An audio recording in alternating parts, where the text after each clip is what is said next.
In a few moments, we're going to engage in a very important Jewish ritual.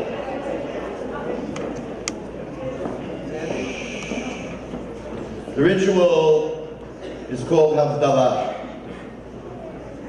And the goal of Havdalah is first to recognize that there's a separation. That's what the word Havdalah means. To make a separation. The first separation that we make is from the holy day of Shabbat to the weekday of Sunday. And the prayer talks about many other types of separations that exist in the world. Separations of night and day, separations of good and evil. And the reason that we emphasize this idea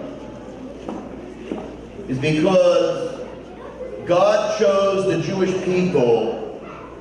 He separated the Jewish people. That's what it says. That the Jewish people were separated by God.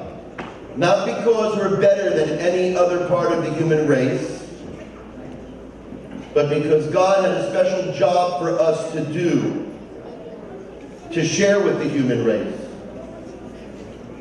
And that job is symbolically represented in three of the rituals you're going to see done here momentarily. We're going to make a blessing over a cup of wine. Wine represents a very important principle in life. If you use wine properly and you prime your palate, your food tastes a lot better. If you overdrink, you kill your taste buds. You can't taste anything. Judaism teaches the importance of balance in life. It's a crucial thing if you want to be happy, if you want to have a good relationship. You have to do it in a balanced fashion. So we make the blessing over the wine. We're going to make a blessing over herbs, mainly because when you rub the herbs together, there is a smell, a positive smell. It represents that which we cannot see.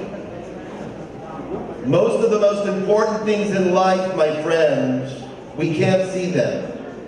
Love, appreciation, admiration, compassion. These are things that, although can be demonstrated, in and of themselves, you can't see love. And that's the next principle that we teach the world. That things that are material are important, but there are more important things than the material things in life.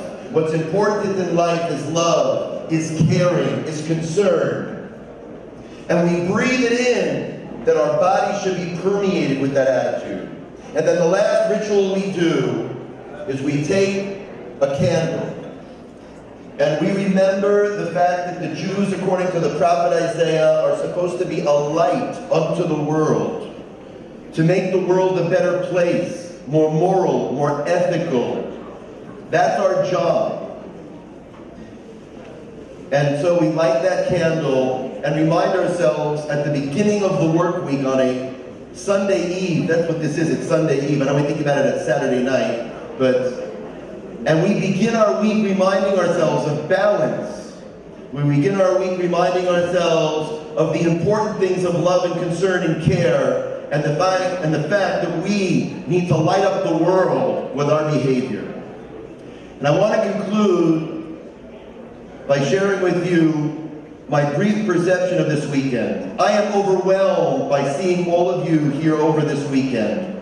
The fact that all of you come from a country that tried to extinguish our Jewish life, that tried to kill all of the spirituality of your grandparents and your parents, and which would have ended up with the fact that none of you would have any Jewish connection whatsoever. The fact that you're here today in 2017 and you're celebrating your Jewish identity is amazing to me. I admire so many of you that you've come here to enrich your Jewish knowledge, to connect with your Jewish roots and heritage. And I want to wish all of you that this should be the beginning of a great journey back to your heritage. And now, thank you. We're going to end the last service usually the peak of the beginning of the gala evening, and we'd like just to come and to make the Havdalah for us. We ask two of our participants to hold the candle and to hold the cup of wine. Please. Before we begin, I'd like to say Shabbat Shalom. Can you say Shabbat Shalom? It is still that time. It is still time to say Shabbat Shalom. If you have not made Havdalah yet tonight, it is still time to say Shabbat Shalom. This is the moment. This is the moment to breathe in the last precious seconds of Shabbat. I found out in the past month that both sides of my family go back centuries and centuries to Belarus. And I didn't know that really so deeply until recently. And to know that I was coming here was an extraordinary thing.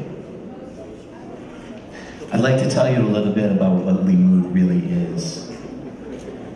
Limmud is about understanding other Jews and being with other Jews in the opportunity, given the opportunity to learn and to grow and to be on your own journey. It's not about one journey, it's about the journey. I urge you at some point to think deeply about where you are in the universe. That all of us are made of the same stuff, and that each of us is holy in our own individual way. Limmud is about allowing for everybody to find their path. I'd like to extend thanks to Sandy and to Chaim for being so welcoming and pluralistic in their views. We can give them a round of applause.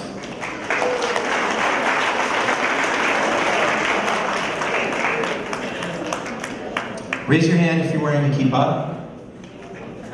Raise your hand if you're not wearing a kippah. Okay? Good. I'm going to put on a kippah right now. Thanks. It's okay. Oh, your hand is burning. I didn't know that we had already lit it.